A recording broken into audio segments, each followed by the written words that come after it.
방법은 어떻게 문안을 해야 되는가? 진실한 사랑으로 문안을 하고 평강을 비는 마음으로 문안을 해야 한다 하는 말씀을 드렸습니다.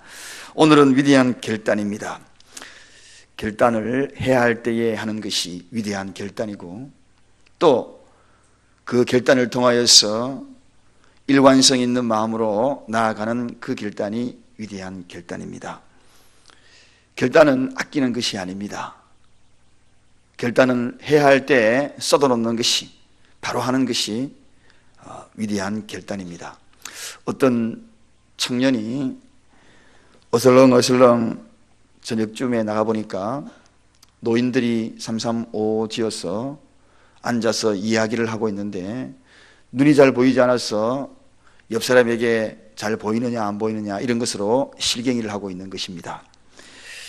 이 청년은 자기 시력이 너무 좋은 것을 과시하고 싶은 마음이 들어가가지고 평상시에도 내 눈이 좋다, 내 눈이 좋다 그렇게 이야기하는 그런 청년입니다. 그러면서 이 청년은 생각합니다. 이 좋은 눈을 계속 간직해야지. 그러면서 한쪽 눈을 가리웠다가 언젠가 한쪽 눈이 못 쓰게 되면 그 눈을 이제 다시 보게 해야지 하는 그런 생각합니다. 그래서 안대로 그날부터 오른쪽 눈을 가리워서 한쪽 눈도 잘 보이니까 이제는 마지막 때까지 이제 쓰다가 언젠가 이 눈이 안 보이면은 안대를 풀어가지고 그 눈을 사용을 해야 되겠다. 시간이 흘렀습니다. 드디어 이 청년이 나이가 들고 이제 한쪽 눈이 잘 보이지 않는 그때에 이 눈이 안 보이구나. 이제는 반대쪽에 내가 가리워놨던 그 안대로 가리워놨던 아껴두었던 그 한쪽 눈을 이제는 보아야 되겠다 생각을 한 거죠. 그래서 안대를 푸는 겁니다. 안대를 풀었는데 그 눈도 보이지 않았다는 것입니다. 이 이야기는 무슨 이야기인가요? 아낄 것도 가리워서 아끼는 그런 지혜가 필요하다. 믿음은 늘 갈고 닦아야 됩니다. 바짝바짝 갈고 닦아야 됩니다. 그래서 그러한 것들이 가리워져 있으면 언젠가 그 가리워진 것으로 인하여 볼 수 있는 것도 보지 못하는 그러한 때가 도래할 수 있다. 우리는 위대한 선택을 해야 합니다. 언제나 선택의 기로에서 우리가 살아갑니다. 그 선택의 기로에서 살아가면서 해야 될 일이 뭡니까? 결단할 때에 결단을 해야 되고, 또 그 결단이 끝까지 지속적으로 갈 수 있도록 끊임없이 우리 자신을 복종시키는 것이 중요합니다. 예수님이 이 땅에 오실 때에 그때부터 이미 이 세상은 말세가 시작이 된 겁니다. 오시는 그 순간부터 주님은 말세를 예고하고 있습니다. 마가복음 1장 15절에 주님이 오시는 그때부터 이미 말세는 시작이 된 겁니다. 특별히 예수님의 죽음, 그리고 부활, 그리고 성천 이런 것들을 다 가르치면서 말세기에 제자들에게 일렀던 그 일부 중에 하나가 오늘 이 본문 말씀입니다. 그래서 주님이 촉구하는 만물의 마지막 때에 해야 될 결단들이 있다는 겁니다. 이 결단들에 대해서 제자들에게 촉구하는 음성이 오늘 이 새벽에 함께한 저와 여러분 우리 사랑교회에 촉구하는 음성으로 들려지기를 주님의 이름으로 간절히 부탁을 드립니다. 간절히 부탁을 드립니다. 자, 그렇다면 말세에 어떻게 하는 것이 위대한 결단인가? 첫째, 오늘 본문에 이어지는 말씀을 참고로 하여 전합니다. 만물이 마지막이 가까웠으니 그러므로 너희는 정신을 차리고 우리는 결단해야 할 것이 있습니다. 정신 차리는 결단해야 합니다. 요즘 신앙 생활하는 많은 사람들 중에서 정신줄을 놓은 사람들이 너무나 많아요.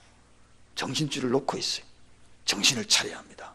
지금이 바로 정신 차릴 그런 결단을 해야 될 때입니다. 이 나라를 위하여 기도해야 될 정신 차려야 될 때입니다. 내 환경에서 내가 무엇을 해야 되는가 정신 차려야 됩니다. 정신 차려야 될 때입니다. 정신 차리지 못하고 생활하다 보면 분별력이 흐려집니다. 여러분, 왜 정신을 차려야 하는가? 그 이유는 분별력 때문입니다. 분별력 때문입니다. 온통 세상이 혼란스럽거든요. 판단을 해야 될 그때에 판단하지 못하는 갖가지 일들이 우리 주위에 도사리고 있습니다.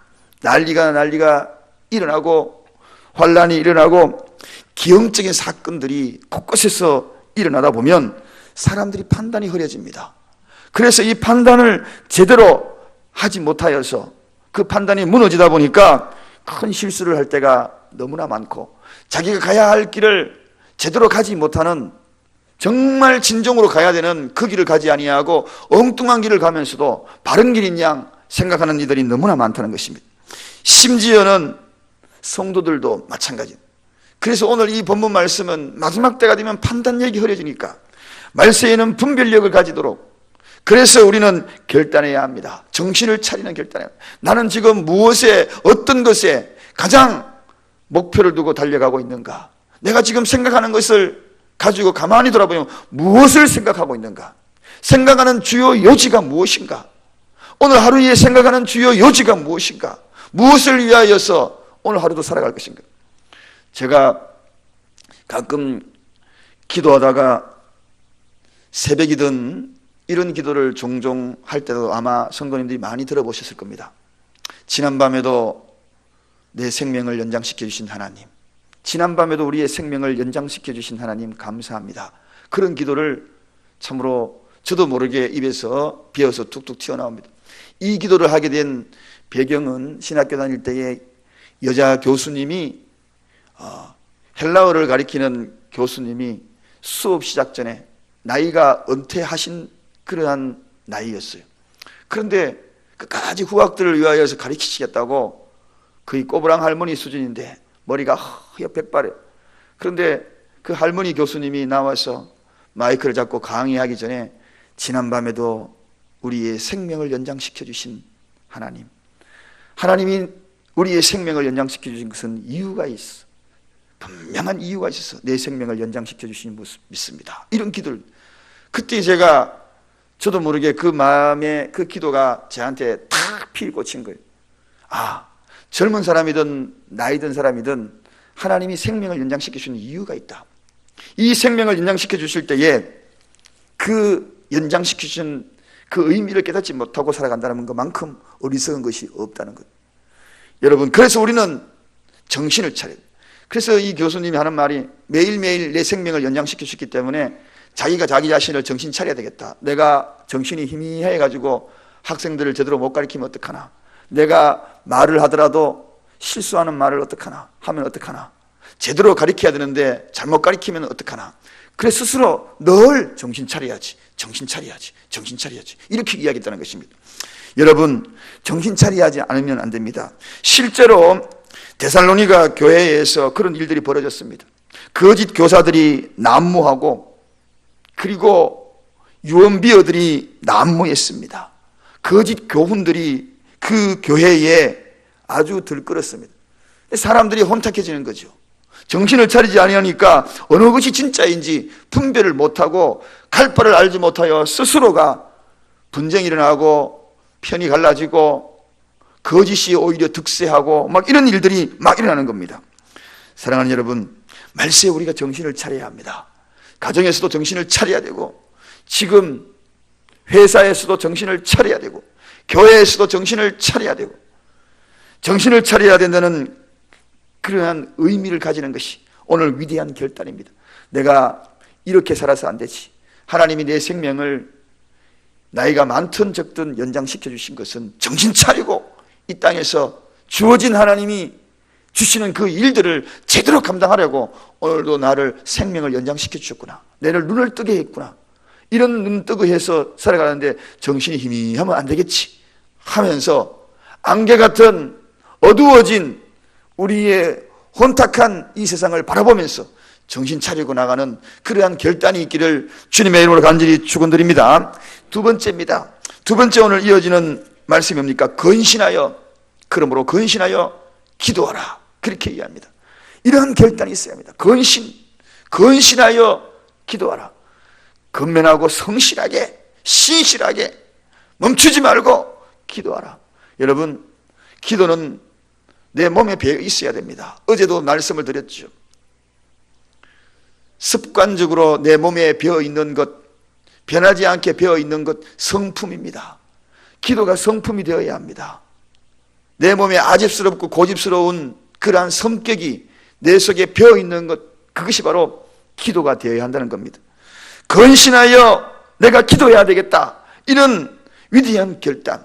마지막 때가 되면 될수록 나는 어찌하든지 간에 건신해야, 그리고 기도해야 되겠다.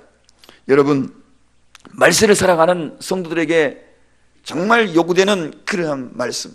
오늘 이 시대에도 가면 갈수록 기도가 무기력해지고 기도의 능력도 없고 잠자는 이들이 너무나 많고 깨어서 기도하는 그러한 나약한 심령들이 오늘도 이 세대에 살아간다 그러면 앞으로 우리가 이 나라 주님의 뜻을 어떻게 우리가 이루어가겠습니까? 사랑하는 여러분, 오늘 우리가 결심해야 합니다. 결단해야 합니다. 깨어서 기도해야 합니다. 건신하여 기도해야 합니다. 기도의 능력들이 없습니다. 기도의 파워들이 없습니다. 기도의 힘이 없습니다. 기도하더라도 중분합니다. 그런 기도가 아닙니다. 하나님이 우리에게 요구하는 기도의 능력을 체험하는, 기도의 그러한 놀라운 은혜를 체험하는, 기도의 힘이 있는 그러한 기도가 필요합니다. 사랑하는 여러분, 건신하여 지속적인 기도가 필요합니다. 제자들에게 예수님이 일러주신 말씀이 무엇입니까? 마태복음 26장 41절에 시험에 들지 않게 깨어 있어 기도하라. 마음에는 원이로되 육신이 약하도다. 사람들은 피곤하다, 지쳤다 등등의 이야기로 여러 핑계를 댑니다. 그러면서 지친 모습으로 한계점에 부딪혔기에 내가 기도할 수 있는 힘조차도 없다. 오늘 예수님이 동일하게 아십니다. 육신이 약하도다. 육신이 약하다. 알고 계십니다. 마음에는 원이라도 육신이 약하도다. 이 이야기는 무슨 의미입니까? 육신이 약하다고 하여서 기도를 쉬어라, 그런 뜻이 아닙니다.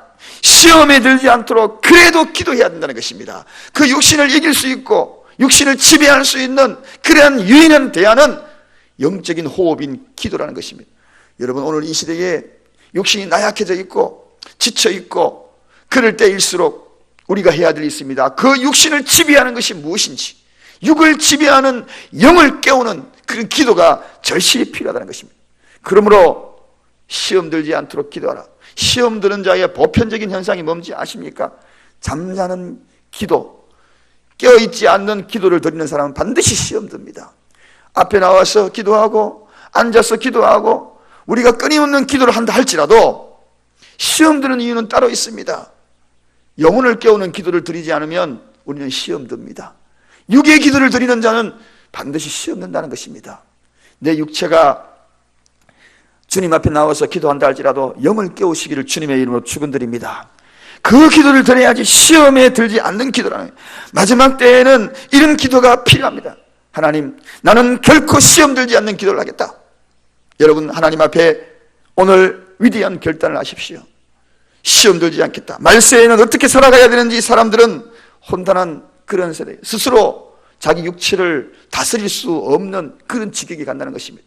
그래서 육체를 유일하게 다스릴 수 있는 그 힘이 뭐냐? 그것은 바로 기도입니다. 여러분, 기도를 통하여 육신을 다스려야 합니다. 기도를 통하여 나를 이겨야 합니다. 환경을 이겨야 합니다.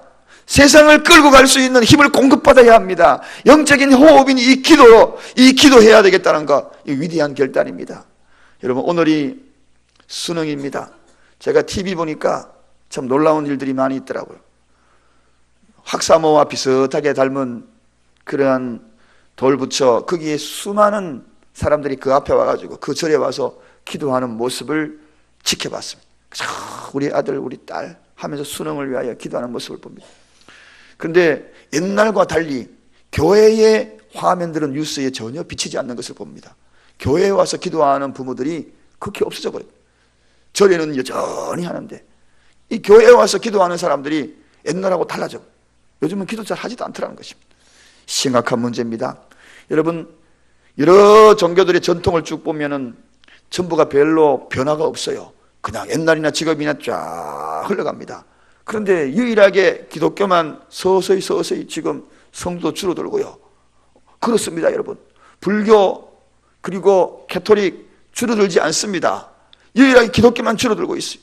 말세에 우리가 해야 될 일이 뭔가? 깨워서 기도하지 아니하면 이런 결과를 자꾸 초래한다는 것입니다.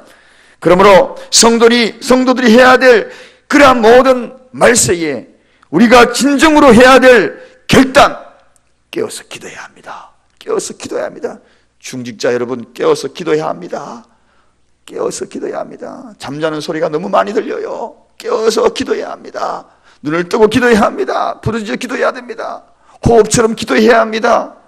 오늘 이 시대가 그런 절대적인 기도가 필요합니다. 성도 여러분, 깨어서 기도해야 합니다. 힘 있는 기도 드려야 됩니다. 문제 부딪힐 때마다 하나님 앞에 엎드려가지고 강력하게 모든 일을 해결할 수 있고, 그리고 하나님 앞에 나와서 부르짖을 수 있는 그런 기도의 힘을 우리가 스스로 키워야 합니다. 그러기 위하여서는 위대한 결단이 필요한 겁니다. 그래, 기도해야지. 여러분, 기도하는 사람은 나약해지지 않습니다. 결정적인 순간에도 불쑥불쑥 일어납니다. 왜냐? 기도하면 되지. 결론은 그겁니다. 기도를 통하여 무한한 능력을 있게끔 인간의 한계를 벗어날 수 있는 유일한 통로를 우리 하나님이 허락하여 주셨는데, 그 유일한 통로가 뭐냐? 기도라는 것입니다. 인간의 한계를 벗어날 수 있는 유일한 통로. 사랑하는 여러분, 여러분의 가정에 우리가 한계를 벗어날 수 있는 유일한 통로, 어떤 문제에 부딪혔을 때 그 문제를 벗어날 수 있는 유일한 통로, 그 통로가 뭐냐? 기도라는 것입니다. 이 통로의 문을 닫아서는 안 됩니다. 사랑교회는 새벽교회, 사랑교회 부지런히 외치고 있습니다. 물론 다른 교회들보다도 새벽 예배는 비율적으로 많이 나오는 것은 저는 알고 있습니다. 그렇다고 해서 안 됩니다. 여러분, 함께 할 수 있고 할 수 있는 한 우리는 새벽을 깨우고 함께 기도하고, 그것이 결과적으로 위대한 결단이 되어서 여러분의 모든 생애의 마지막에 위대한 선물로 하나님이 준비하여 주실 줄로 믿습니다. 인간의 힘으로 감당할 수 없는 그런 것들이 있습니까? 도저히 기도에 눈물방울 땀방울 계속 차곡차곡 쌓으십시오. 1, 2년 기도해가지고 다 했다라고 여러분 함부로 이야기하지 마십시오. 수십 년, 30년, 40년 주님 앞에 변함없이 기도했던 한나, 시몬, 그들이 진정했던 것이 뭡니까? 예수 그리스도를 나이가 들어서 백발이 되어서 예수님을 품에 안았던 그 사건을 기억하십니다. 사랑하는 여러분, 그러므로 기도는 쉬어서도 되지 않습니다. 그래서 근신하여 늘 깨어서 지속적으로 기도하는 것, 이것을 오늘 위대한 결단이다. 그런 기도가 위대한 결단이다. 세 번째입니다. 오늘 세 번째 마지막으로, 무엇보다도 열심으로 서로 사랑할지니 사랑은 허대한 죄를 덮느니라 하고 이렇게 이야기하고 있습니다.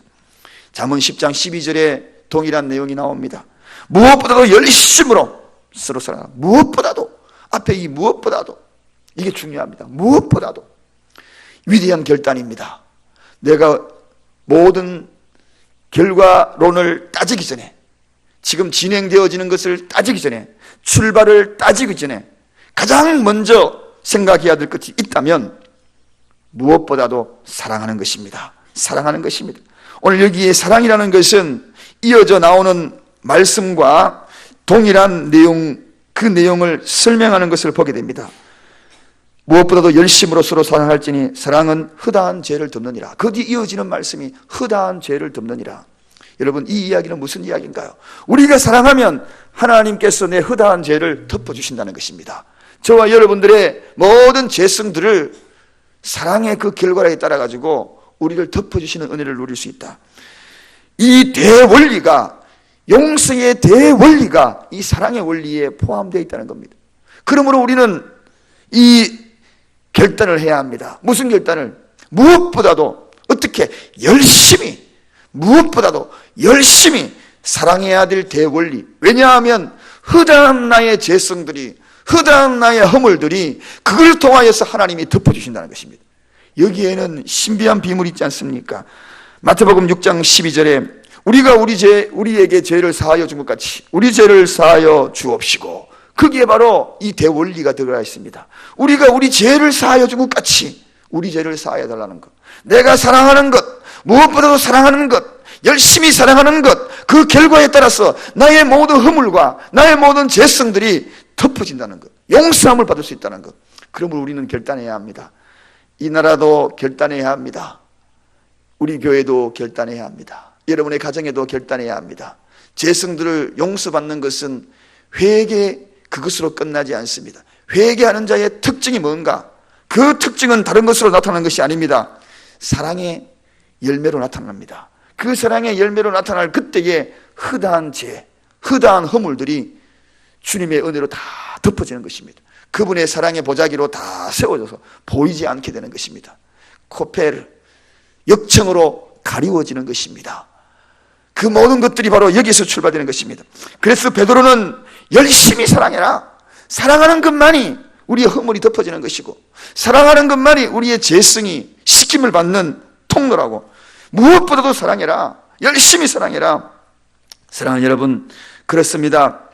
오늘 우리는 이러한 말씀 속에서 가져야 될 근본적인 자세, 이 시대에 우리가 하나님의 선물을 누리고 위대한 소식을 접하여서 쭉 내려오면서 우리가 해야 될 결단, 앞에서 이야기했던 그 말씀의 원리를 따라가지고 분명히 해야 될 결단, 이 결단의 문을 열고 들어가야 그 속에는 주님이 준비한 선물이 있습니다. 위대한 선물이 있습니다. 결단의 문을 통과하십시다. 어떤 문입니까? 정신 차려야 합니다. 정신 차려야 합니다. 정신을 혼탁하게 만드는 것, 어디에 정신을 두고 있는지, 내 마음을 어디에 뺏기고 있는지 정신 차려야 합니다. 정신줄을 놓았던 것을 꽉 잡아야 합니다. 두 번째, 무슨 결단을 해야 합니까? 근신하며 기도해야 되겠다. 아, 그렇구나. 근신하여 기도해야 되겠구나. 이 결단이 있기를 주님의 이름으로 축원드립니다. 서로 사랑해야 되겠구나. 사랑의 대원리, 그것은 사랑함으로 말미암아 내 죄와 허물이 덮어진다는 것, 주님으로부터 내 죄와 허물이 사하여진다는 것. 그렇구나.